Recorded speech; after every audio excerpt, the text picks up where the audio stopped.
नमस्कार दोस्तों, स्वागत है आपका अपना चैनल यूनिक एकेडमी पर।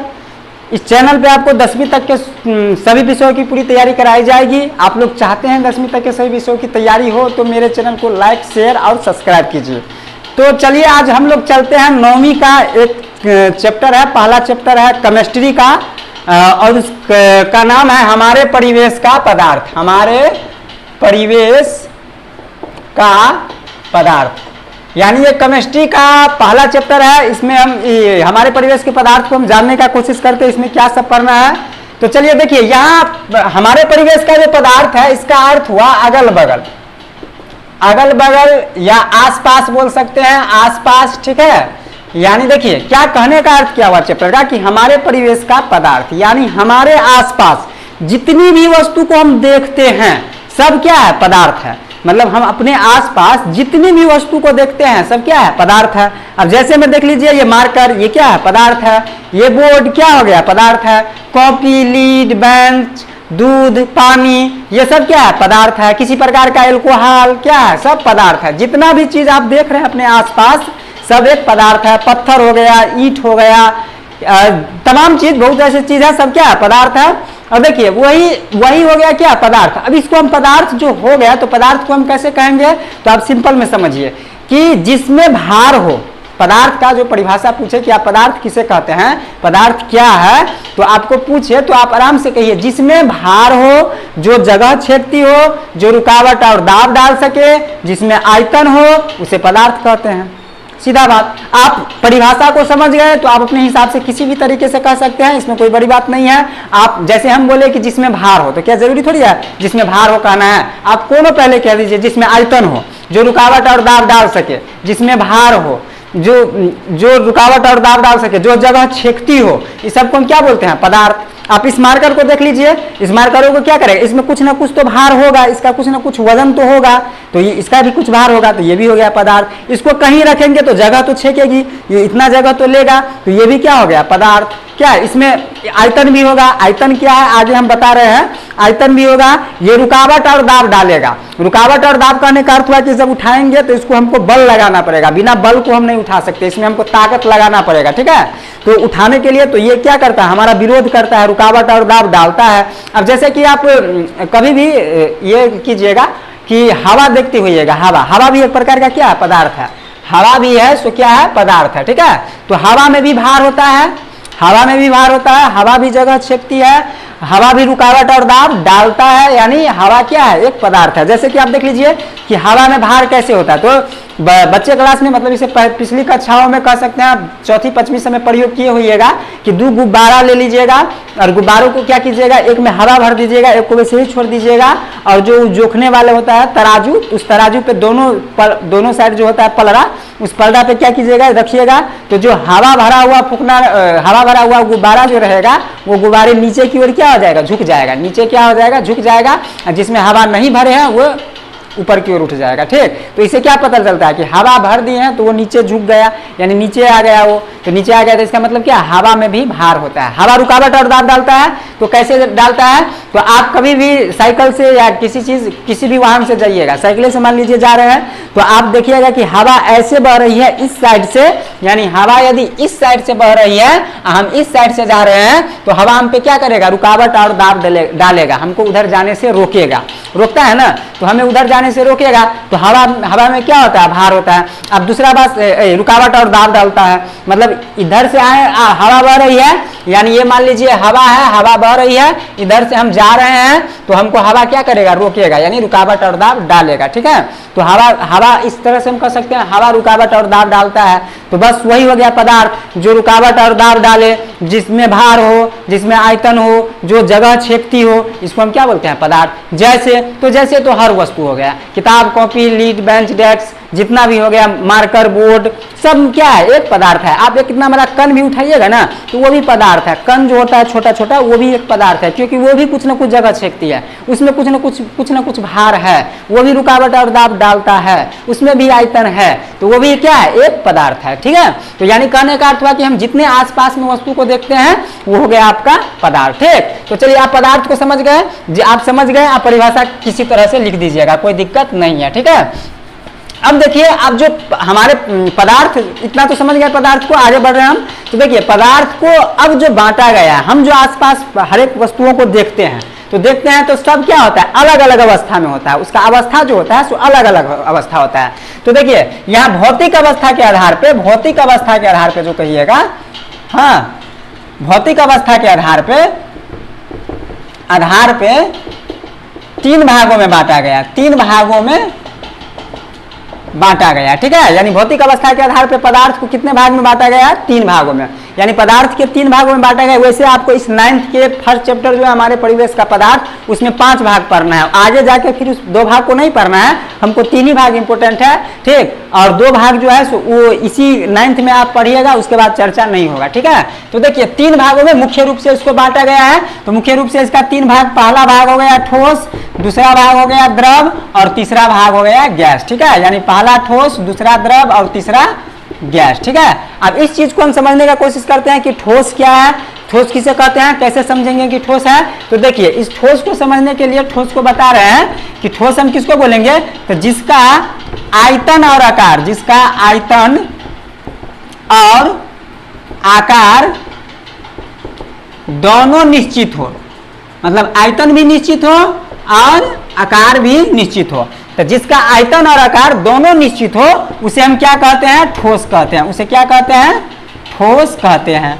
अब जैसे देखिए, जैसे हो गया बेंच, टेबल, हाँ, बहुत ऐसा पदार्थ हो जाएगा, किताब, ठीक, मार्कर, पत्थर, ईंट, ये सब क्या हो गया, ये सब आपका हो गया ठोस, क्योंकि इसका आयतन और आकार निश्चित होता है। अच्छा, आकार निश्चित होता है तो देख लीजिए मार्कर को देखिए, तो मार्कर क्या है, एक ऐसा बेलना आकार है, इसका क्या है, आकार एक निश्चित है। आयतन हम आगे बता रहे हैं, आयतन क्या होता है उसको आगे हम बता रहे हैं। तो देखिए इसका कुछ ना कुछ आकार निश्चित है। कि ईंटा लीजिएगा तो ईंटा को आप लोग जानते हैं कि ऐसा आकार होता है, ऐसा आकार होता है, जानते हैं ना। तो इसका आकार क्या होता है, निश्चित होता है। टेबल लेंगे तो टेबल का एक आकार निश्चित होता है कि इतना लंबा होगा, इतना चौड़ा होगा, निश्चित होता है। मतलब तो कहने का अर्थ हुआ कि ठोस उसको बोलेंगे जिसका आयतन और आकार दोनों निश्चित होगा, ठीक। द्रव को देखिए, तो द्रव किसे कहेंगे, तो जिसका आयतन निश्चित होता है, आयतन निश्चित होता है, निश्चित, और आकार अनिश्चित होता है, आकार अनिश्चित होता है, अनिश्चित होता है, ठीक है।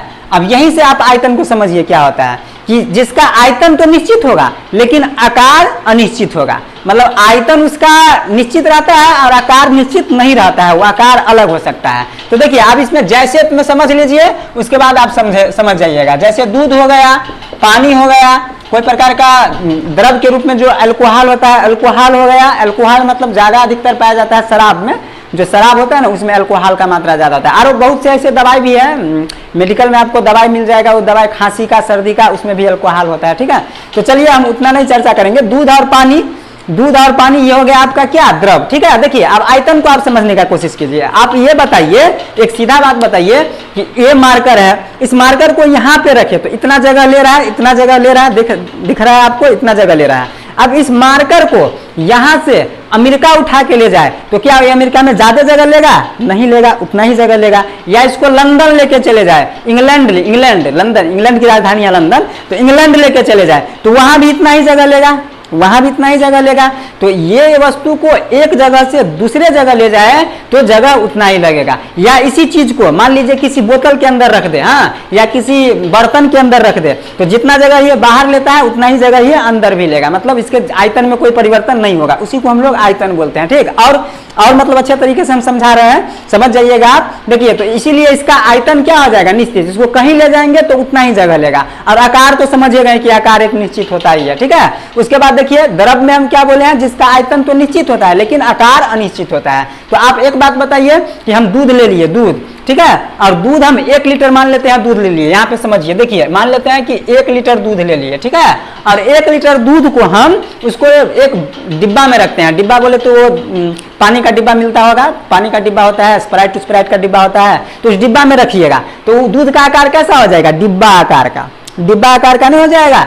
हो जाएगा। उसी दूध को फिर यदि लोटा में रखते हैं, लोटा में, तो वो लोटा आकार का हो जाएगा। उसी को यदि हम किसी डेगची में रखते हैं जिसमें हम चावल बनाते हैं, तो वो डेगची आकार का हो जाएगा। उसी को यदि हम कढ़ाई में रखें, कढ़ाई में, तो वो कढ़ाई आकार का हो जाएगा। मतलब जैसा बर्तन में उसको डालेंगे वैसा आकार हो जाएगा। तो इसीलिए बोलते हैं कि आकार जो होता है सो अनिश्चित होता है। जैसा बर्तन में रखेंगे वैसा आकार, जैसा बर्तन में रखेंगे वैसा आकार। तो इसीलिए द्रव का आकार क्या होता है? अनिश्चित होता है। बात समझ में आ गया आपको? अब समझ में आ गया होगा, कोई दिक्कत नहीं हुआ होगा। यानी इसका आयतन, अब देखिए आयतन निश्चित होगा। क्या कि 1 लीटर पानी को यदि बोतल से लोटा में रखे, बोतल से किसी अन्य बर्तन में रखे, तो वो आकार चेंज हो जाएगा। बोतल होने के कारण वो बोतल आकार का हो जाएगा, और डेगची होने के कारण वो डेगची आकार का हो जाएगा। ठीक है, डेगची आकार का हो जाएगा। लेकिन 1 लीटर है तो 1 लीटर रखेगा। उसको कहीं भी लेके जाए, अमेरिका लेके जाए या लंदन लेके जाए या उसी में रखे,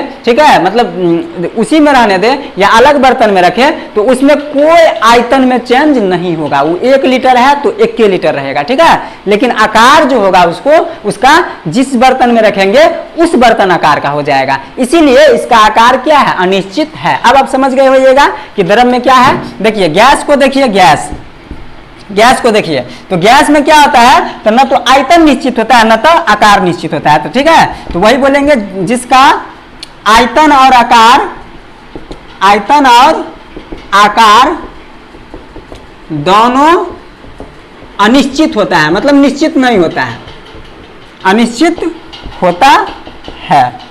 बात समझ गए कि हम किसको बोलेंगे? गैस किसको बोलेंगे? तो जिसका आयतन और आकार दोनों अनिश्चित होता है। देखिए आप समझ गए तो आप अपना भाषा में कह दीजिए। हम इसी को ऐसे बोल सकते हैं, जिसका आयतन और आकार दोनों निश्चित नहीं होता है, मतलब निश्चित नहीं होता है। या इसी को बोल सकते हैं जिसका आयतन और आकार दोनों अनिश्चित होता है। बात तो एक ही हुआ, तो निश्चित नहीं होगा। अब देखिए विभिन्न प्रकार का गैस, अब जैसे गैस हो गया नाइट्रोजन, तो नाइट्रोजन एक गैस है, इसका आकार और आयतन दोनों निश्चित नहीं होता है। ठीक है, उसके बाद देख लीजिए ऑक्सीजन, ऑक्सीजन भी एक गैस है, जो हम लोग क्या करते हैं अपने सांस श्वसन की क्रिया के दौरान, यानी सांस जब लेते हैं तो ऑक्सीजन गैस लेते हैं। ठीक है, कार्बन डाइऑक्साइड हो गया, पेड़ पौधा कार्बन डाइऑक्साइड गैस लेता है। ठीक विभिन्न तरह के अमोनिया हो गया, बहुत गैस है, तो बहुत तरह के गैस, इसका आयतन और आकार दोनों अनिश्चित होता है। गैस जो होता है, गैस किसी भी बर्तन के दीवार पे बल लगाता है, चारों तरफ से बल लगाता है, बीच में खाली रहेगा, चारों तरफ से बल लगाता रहेगा। तो न तो इसका आकार फिक्स रहता है कि कैसा रहेगा, और न आयतन फिक्स रहता है कि कैसा रहेगा। ठीक है, तो गैस में ये बात हो जाती है। ठीक, आप इतना चीज समझ गए।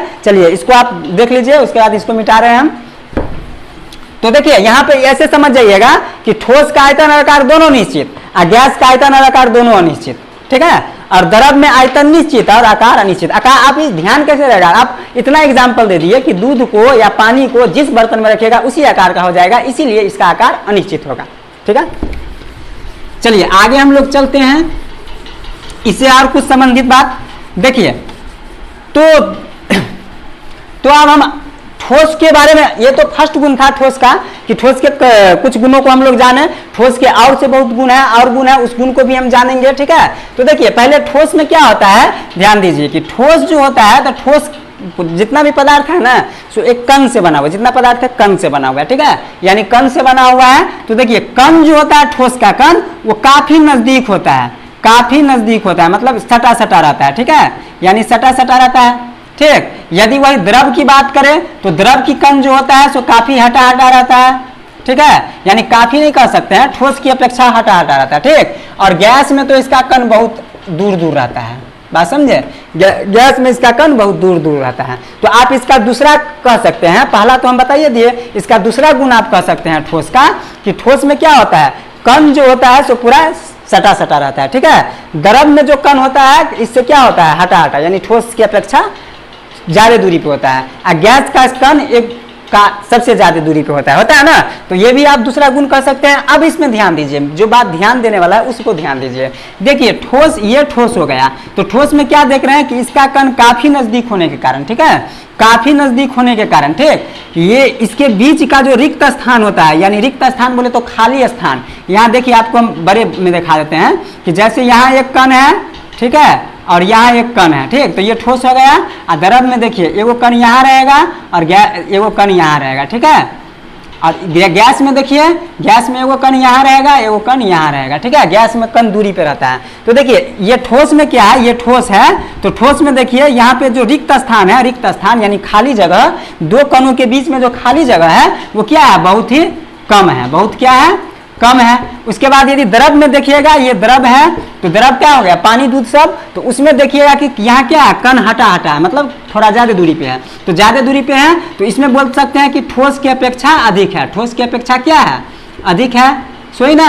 और गैस में देखिए सबसे ज्यादा है तो कह सकते हैं सबसे अधिक है, यानी सबसे अधिक है, यानी अधिक क्या है तो उसको बोलेंगे अंतराण्विक स्थान। क्या बोलेंगे, अंतराण्विक, अंतराण्विक। अच्छा देखिए अंतराण्विक क्यों बोलेंगे, तो इसमें नाम है इसका, अंतर होना चाहिए दो अणु के बीच में, यानी दो कण जो है उस कण के बीच में जो स्थान है सो क्या होना चाहिए। तो आपको पूछे तो ठोस का जो अंतराण्विक स्थान होगा वो बहुत कम होगा, द्रव का अंतराण्विक स्थान ठोस की अपेक्षा ज्यादा होगा, और गैस का अंतराण्विक स्थान सबसे अधिक होगा, ठीक है। चलिए अब दूसरे बात को यहाँ पे समझते हैं। दूसरे बात को क्या समझते हैं, तो देखिए इसका आकर्षण बल देखते हैं। आकर्षण बल यानी आगे पॉइंट जो है वो हम देखेंगे आकर्षण बल।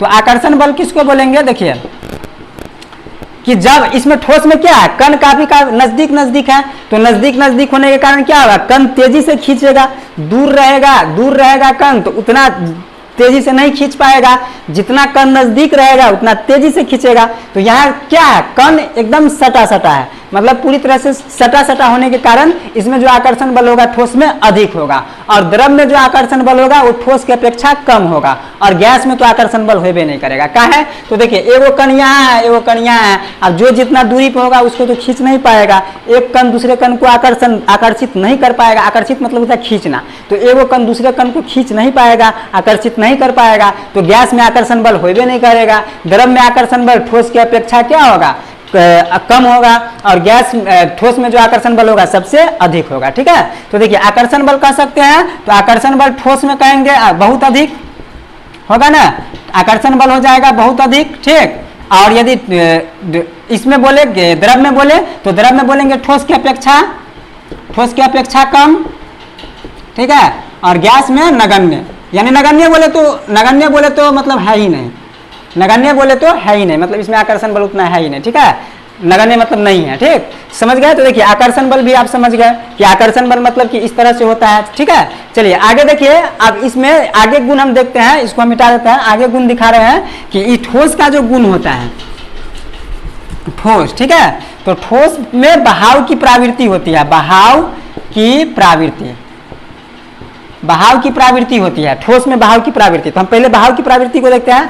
तो बहाव मतलब बहने की प्रवृत्ति। आप ठोस को कहीं पर रख दीजिएगा ऐसे स्थिर, तो वो स्थिर रहेगा, बहने की प्रवृत्ति नहीं होगा। और वही पानी को आप जब किसी फर्श पे गिरा दीजिएगा, किसी जगह पे गिरा दीजिएगा तो बह जाएगा, नहीं बह जाएगा, आराम से बह जाएगा। तो ठोस में बहाव की प्रवृत्ति नहीं होगी, गैस में बहाव की प्रवृत्ति होगी, ठीक है, सॉरी द्रव में बहाव की प्रवृत्ति होगी, यानी द्रव को आप किसी फर्श पे, पानी को, दूध को कहीं पे रख दीजिएगा तो आराम से बह जाएगा, ठीक। और गैस में तो बहाव की प्रवृत्ति सबसे अधिक होगी। आप गैस को देखिएगा कि कहीं गैस सिलेंडर में हल्का लीक है, फट से निकल जाएगा, या गुब्बारे में हम जो हवा भरे रहते हैं तो गुब्बारे को हल्का सुई से लीक कर दीजिएगा, हवा उसे फट से निकल के चला जाएगा, नहीं निकल के चला जाता है। तो हवा क्या है, गैस है, हवा क्या है, गैस है। तो गैस होने के कारण उसमें बहाव की प्रवृत्ति सबसे अधिक होगी, ठीक है। द्रव है तो बहाव की प्रवृत्ति मतलब कहने का अर्थ हुआ कि ठोस की अपेक्षा तो ज्यादा होबे करेगा, लेकिन ठोस में बहाव की प्रवृत्ति नहीं होगी, ठीक है। तो ठोस में बहाव की प्रवृत्ति नहीं होगी, द्रव में बहाव की प्रवृत्ति होगी, ठीक है, और गैस में बहाव की प्रवृत्ति सबसे अधिक होगी, नहीं होगी, सबसे अधिक होगी। इसमें से सबसे तेज हो जाएगा गैस में बहाव की प्रवृत्ति। तो बात समझ गए, यानी बहने की प्रवृत्ति। और देखिए इसी बहने की प्रवृत्ति के कारण इसमें दो क्वेश्चन आता है। पहला क्वेश्चन क्या, तो पहला क्वेश्चन ये होता है कि पूछ देता है कि ठोस में बहाव की प्रवृत्ति क्यों नहीं होती है। तो इसका सीधा आंसर है कि ठोस में जो कण होता है काफी नजदीक होता है, एक दूसरे के ऊपर आकर्षण बल इतना अधिक लगाता है, इतना अधिक लगाता है कि एक दूसरे के ऊपर फिसल नहीं सकता है। मतलब एक कण दूसरे कण के बीच बल, आकर्षण बल इतना मजबूती से बंधे रहते हैं कि एक दूसरे के ऊपर फिसल नहीं सकते हैं। द्रव में क्या होता है, कण थोड़ा हटा हटा रहता है तो एक कण दूसरे पे फिसल जाता है, इसलिए इसमें बहाव की प्रवृत्ति होती है। और गैस में क्या होता है, इसमें तो कोई आकर्षण बल नहीं होता, आकर्षण बल उतना अधिक होता नहीं है, तो ये आराम से फिसल सकता है। ये इसमें देखिए आप क्या होगा कि कोई भी ठोस है, मान लीजिए इसमें कण है, ठोस का कण यदि सटा सटा है, ठीक है, तो हम जानते हैं, अभी तो हम ये समझ गए, अभी हम पढ़े हैं कि ठोस में क्या होता है, कण होता है, जो कण होता है सो सटा सटा रहता है, ठीक है।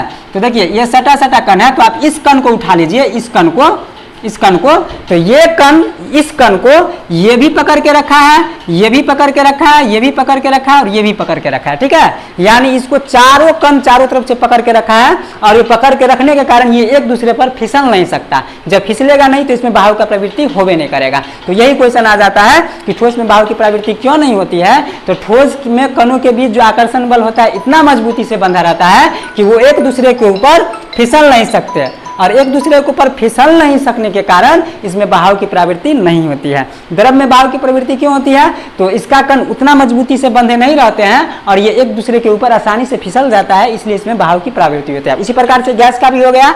देखिए अब इसको आगे समझते हैं इसके आयतन के बारे में। तो आयतन देखिए मतलब क्या होता है कि आयतन मतलब हम लोग यहाँ पे संपीड्य कहेंगे, संपीड्य। अच्छा, बहाव को भी हम लोग संपीड्य बोलते हैं, ठीक है, बहाव को भी हम लोग संपीड्य बोलते हैं। और इसका देखिए आयतन का संपीड्य हम कह रहे हैं। मान लीजिए हमारे पास ये ठोस है, इसको दबाने का कोशिश कर रहे हैं, ये नहीं दबेगा, दबाने का कोशिश कर रहे हैं, नहीं दबेगा, तो इसका मतलब क्या हो गया, इसमें संपीड्य नहीं है, इसको दबा नहीं सकते हैं। द्रव को यदि हम बोले, द्रव यदि हम किसी बोतल में भर ले या किसी गुब्बारे में भर ले, उसको दबाने का कोशिश करें, ठीक है, यानी बोतले में भर ले तो उसको दबाने का कोशिश करेंगे तो दब जाएगा, तो उसमें संपीड्य होगा, यानी द्रव में होगा। और गैस में तो सबसे अधिक होगा, कैसे, तो उसको कस के दबाइएगा तो क्या हो जाएगा, कस के दबाइएगा, या कुछ भी जैसे गुब्बारा में हवा भर लीजिए, उसको दबाइएगा तो आराम से दब जाएगा, ठीक। तो वही कहने का अर्थ है कि ठोस में जो होता है, ठोस में मतलब कि उसको दबाने पे आराम से नहीं दबता है, उसमें दिक्कत होगा।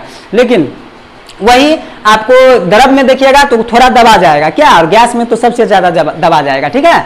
चलिए अब इसमें देखिए आपको हम एक 3 उदाहरण लेके बताते हैं कि जैसे आपको 3 उदाहरण ले लीजिए कि अब इसमें आपको क्वेश्चन आएगा कि मतलब कि ठोस का जो कण होता है, तो कण जो होता है तो उसके बीच तो आकर्षण बल होबे करता है, लेकिन कोई ठोस होता है सो काफी मजबूत होता है, और कोई ठोस होता है सो मतलब क्या होता है, कमजोर होता है। जैसे कि आप 3 उदाहरण ले लीजिए, जैसे हो गया ईंट, ठीक है, ईंट के बाद आप ले लीजिए छड़, और उसके बाद ले लीजिए तीसरा चौक।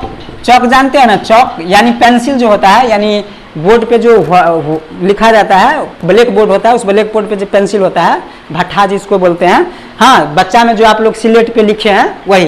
तो देखिए ईंट को यदि हम किसी हथौड़ा से मारे तो टूट सकता है क्या, लेकिन इसको तोड़ने में थोड़ा मेहनत होगा, लेकिन वही चौक को तोड़ने में ज्यादा मेहनत होगा, एक बार मारिए टूट जाएगा। छड़ को आप उतना आसानी से नहीं तोड़ सकते हैं, इसको तोड़ने में ज्यादा मेहनत लगेगा, इसको थोड़ा कम मेहनत लगेगा, इसको तोड़ने में तो और कम मेहनत लगेगा, मतलब हल्का मेहनत, ठीक है, बात समझ गए ना। यानी तो इसको क्यों, ईंट को मतलब छड़ को तोड़ने में ज्यादा मेहनत क्यों लगा, तो छड़ को तोड़ने में ज्यादा मेहनत इसलिए लगा कि उसके बीच जो आकर्षण बल है, यानी 2 कणों के बीच जो आकर्षण बल है, इतना तेजी से पकड़ा है कि आप उसे तोड़ नहीं सकते हैं, इतनी आसानी से तोड़ नहीं सकते हैं। बात समझे ना, कि आकर्षण बल बहुत मजबूती से पकड़े हुए हैं इसे। लेकिन चौक भी है ठोस, ये ठोस है, लेकिन ठोस होने के कारण इसमें आकर्षण बल उतना मजबूती से पकड़ा नहीं रहता है, तो मजबूती से नहीं पकड़ने के कारण इसको हम आसानी से तोड़ देते हैं, ठीक है। ईंट को देखिएगा तो ईंट में क्या होता है, मतलब चौक की अपेक्षा थोड़ा ज्यादा आकर्षण बल, चौक से तुलना कीजिएगा तो क्या, तो चौक से तुलना कीजिएगा तो ज्यादा बल से पकड़ा रहता है, तो इसको हल्का मेहनत लगाएंगे, 2-4 बार मारेंगे, बस ये अपने क्या हो जाएगा, टूट जाता है ना। तो क्या कहने का अर्थ हुआ कि इसमें आकर्षण बल सबसे अधिक रहता है, इसलिए ये आसानी से नहीं टूटता। इसमें आकर्षण बल ईंट में छड़ से थोड़ा कम रहता है, इसलिए आसानी से टूट जाता है, ठीक है, मतलब उतना आसानी से नहीं, फिर भी आसानी से टूट जाता है। चौक को कहिएगा तो चौक को बस इसमें इसका आकर्षण बल जो होता है 2 कणों के बीच उतना मजबूती से बंधा नहीं रहता है, तो इसको हम आसानी से क्या करते हैं, तोड़ देते हैं। इतना बात समझ गए। चलिए अब देखिए एक बात और इसमें बता देते हैं कि हम जो यहाँ पे पदार्थ का अवस्था पर है, कि पदार्थ का जो भौतिक अवस्था मुख्य रूप से बांटा गया है 3 भागों में, ठोस पर है, द्रव पर है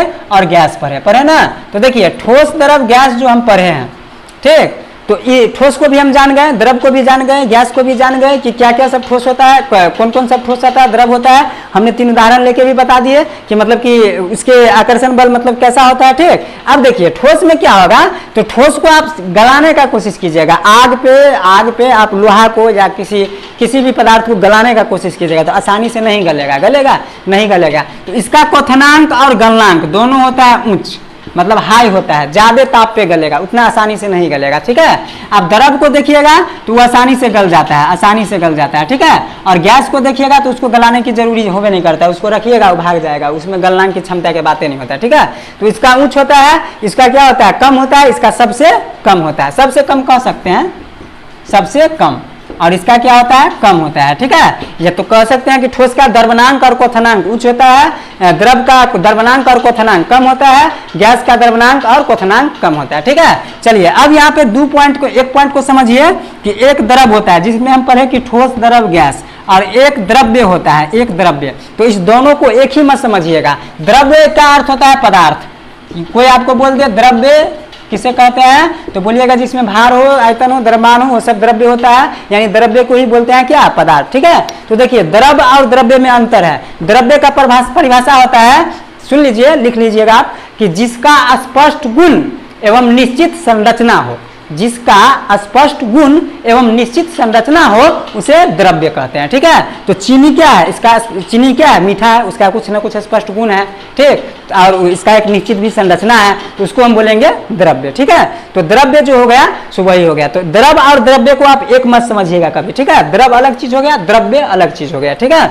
चलिए अब देखिए, अब जो ये हम अवस्था को पढ़े, तीन अवस्था को पढ़े, ठीक, यानी तीन अवस्था को क्या पढ़े, ठोस, द्रव, गैस। अब बहुत ऐसा पदार्थ है जो ठोस में ही रहता है, और कभी उसको ताप बढ़ा दीजिएगा, मतलब उस पर गर्मी दीजिएगा तो हो सकता है वो द्रव में आ जाए, या गैस द्रव में आ जाए लेकिन गैस में नहीं आए। कुछ पदार्थ ठोस में रहता है, कुछ द्रव में रहता है, कुछ गैस में रहता है, आप देख ही लिए। लेकिन कुछ पदार्थ ऐसा भी है, कुछ पदार्थ मतलब ज्यादा नहीं है, कुछ पदार्थ ऐसा भी है जो तीनों अवस्था में रहता है, ठोस में भी, द्रव में भी और गैस में भी। जैसे आप देख लीजिए पानी, तो पानी तीनों अवस्था में रहता है। पानी कैसे तीनों अवस्था में रहता है, तो पानी को ठंडा कीजिएगा, मतलब ज्यादा ठंडा कीजिएगा, फ्रिज में ले जाके रख दीजिएगा तो ये बन जाएगा बर्फ। और बर्फ क्या होता है, ठोस होता है। पानी खुद कौन अवस्था है, द्रव अवस्था है। जब पानी को गर्म कीजिएगा तो बन जाएगा क्या, भाप। भापे ना बोलते हैं अपने लोग। अब भाप कौन सा अवस्था है, गैस अवस्था है ना, जिसको वाष्प बोलते हैं हम लोग, वाष्प, भाप जिसको वाष्प बोलते हैं। तो देखिए पानी को ठंडा कीजिएगा तो बर्फ बनेगा जो ठोस अवस्था है, पानी को गर्म कीजिएगा तो भाप बनेगा जो गैस अवस्था है। यानी पानी को हम ठोस, द्रव, गैस तीनों अवस्था में रख सकते हैं। उसी प्रकार से एक सल्फर है, सल्फर, तो सल्फर को, इसको गंधक भी बोलते हैं दूसरे भाषा में। तो सल्फर को आप क्या कीजिएगा, गर्म कीजिएगा तो वो गैस की अवस्था में चले जाएगा, ठंडा कीजिएगा तो क्या, कौन सा अवस्था में आ जाएगा, ठोस अवस्था में आ जाएगा। तो यानी कहने का अर्थ हुआ कि पानी और सल्फर दो ऐसा पदार्थ है जो ठोस, द्रव, गैस तीनों अवस्था में रह सकता है। इतना बात समझ गए, ठीक, इतना बात समझ गए। अच्छा एक बात इसमें देख लीजिए कि बर्फ जो होता है ना, बर्फ वो 0 डिग्री सी पे होता है। 0 डिग्री सी कहने का अर्थ हुआ 0 डिग्री सेल्सियस तापमान पे, ठीक है, सेंटीग्रेड या सेल्सियस। तो 0 डिग्री सी पे क्या होता है, जब 0 डिग्री सी पानी को 0 डिग्री सी पे ला दीजिएगा, उसको ठंडा कर करके जैसे भी कीजिए, फ्रिज में रखे या कुछ में रखे, तो जब 0 डिग्री सी पे आ जाएगा ना तो क्या हो जाएगा, बर्फ बन जाएगा। अब कहीं का तापमान यदि 0 डिग्री सी है, -1 डिग्री सी है, -2 डिग्री सी है, ठीक, कश्मीर सब में जाइएगा ना तो वहाँ देखिएगा उसका वहाँ का तापमान बहुत कम हो जाता है, इतना लो हो जाता है कि वहाँ बर्फ जो रखा रहता है, पानी जो रखा रहता है वो पानी बर्फ बन जाता है। तापमान, वायुमंडलीय तापमान उतना है। आप कभी कभी महसूस कीजिएगा क्या कि ठंडी महीना में देखिएगा कि पानी को आप कल से या नल से, जिस चीज़ से हो, निकाल के वो उसको गिलास में रख दीजिएगा और पूरा ठंडी होना चाहिए, और उसको फिर 1 घंटा या 10 मिनट 15 मिनट के बाद छोड़ दीजिएगा, उसको हाथ दे के देखिएगा तो पानी पूरी तरह से ठंडा हो जाएगा। क्यों ठंडा हो जाता है, तो वायुमंडल क्या है हमारा पूरा ठंडा है, और वही उसमें हवा जो होता है उसमें बार बार टकराता है उससे, और टकराने के बाद उसको भी क्या करता है, ठंडा कर देता है, ठीक है। तो यानी क्या कहने का अर्थ हुआ कि बर्फ को, यदि पानी को बर्फ बनाना है तो 0 डिग्री सी पे ले जाना है, और यदि पानी को वाष्प बनाना है, भाप बनाना है तो 100 डिग्री सी पे ले जाना है, ठीक है। यानी पानी खोलने की आपको पूछ देगा कि बर्फ कितने डिग्री सी पे बनता है, तो 0 डिग्री सी पे, और पानी कितने डिग्री पे खोलने लगता है यानी उबलने लगता है तो 100 डिग्री सी पे, ठीक है। यानी जब तापमान 100 डिग्री सी कर दीजिएगा तो क्या हो जाएगा, आपको खोलने लगेगा, ठीक है। चलिए अब इसमें देखिए, आपको इतना समझ गए तो आपको मैं बता दूं कि आपको हो सकता है कि ठोस, द्रव और गैस में अंतर पूछ दे, ठोस, द्रव और गैस में अंतर, ठीक, गैस में अंतर तो आप अंतर लिख दीजिएगा, हम बता दे रहे हैं आपको। देखिए इसमें ठोस द्रव गैस में अंतर यदि कहीं ठोस द्रव में पूछे तो दुइयों को खाना बनाइएगा, मतलब एगो दुइयों को मतलब ये लाइन खींचिएगा, एगो में ठोस लिखिएगा, एगो में द्रव लिखिएगा, ठीक है। यदि आपको द्रव गैस में पूछे तो द्रव और गैस लिखिएगा, ठीक है। यदि आपको ठोस और गैस में पूछे तो ठोस और गैस लिखिएगा, मतलब जिसमें पूछे, ठीक है, उसी चीज को लिखिएगा, ठीक। तो देखिए आपके स्क्रीन पर आपको दिख रहा होगा,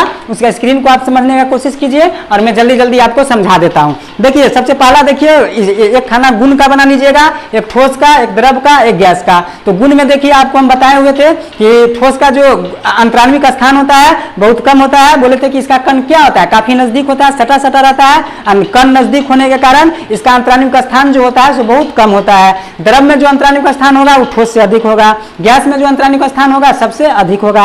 तो हम बताए देते कि गैस में कण होता है बहुत दूरी दूरी पे हटा हटा रहता है, तो इसलिए इसका अंतराणविक स्थान अधिक होगा। उसके बाद अंतराणविक दूसरे नंबर को देखिए अंतराणविक आकर्षण बल। तो अंतराणविक आकर्षण बल क्या होता है, ठोस में सबसे अधिक होता है, द्रव में जो होता है सो कमजोर होता है, अंतराणविक आकर्षण बल उतना मजबूती से नहीं बंधा रहता है, और गैस में जो होता है सो नगण्य होता है, यानी उसमें अंतराणविक आकर्षण बल होता ही नहीं है, ठीक है। तीसरे गुण को देखिए जो घनत्व है, यानी घनत्व कहने का अर्थ हुआ कि ठोस का घनत्व अधिक होता है, उच्च होता है, यानी घनत्व कहने का अर्थ हुआ क्या कि आप लोहे को किसी पानी में रखिएगा तो वो अंदर डूब जाता है, ठीक, तो उसी को घनत्व बोलते हैं। घनत्व के बारे में आगे हम चर्चा करेंगे, ठीक है, विस्तार से।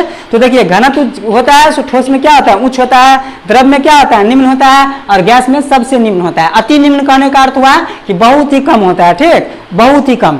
कणों की स्थिति देखिए तो कणों का स्थिति हो गया स्थिर, ठीक, उस मतलब जो ठोस में कण होता है वो स्थिर रहता है, द्रव में जो कण रहता है सो चारों तरफ भ्रमण करते रहता है, घूमते रहता है, और गैस में जो होता है सो स्वतंत्रता पूर्वक गमन करते रहता है, ठीक है। उसके बाद देखिए कणों का ऊर्जा, यानी ठोस में कणों का ऊर्जा सबसे कम होता है क्योंकि ये गति नहीं करता है, द्रव में कणों का ऊर्जा जो होता है सो उच्च होता है, और गैस में जो कणों का ऊर्जा होता है सबसे उच्च होता है, सबसे अधिक होता है। उसके बाद हम शुरू में ही बताए थे आकृति और आयतन के बारे में, तो हम ठोस में बोले थे कि आकृति और आयतन दोनों निश्चित होता है, द्रव में क्या होता है आकृति अनिश्चित होता है लेकिन आयतन निश्चित होता है, और गैस में आयतन और आकृति दोनों अनिश्चित होता है, ठीक है।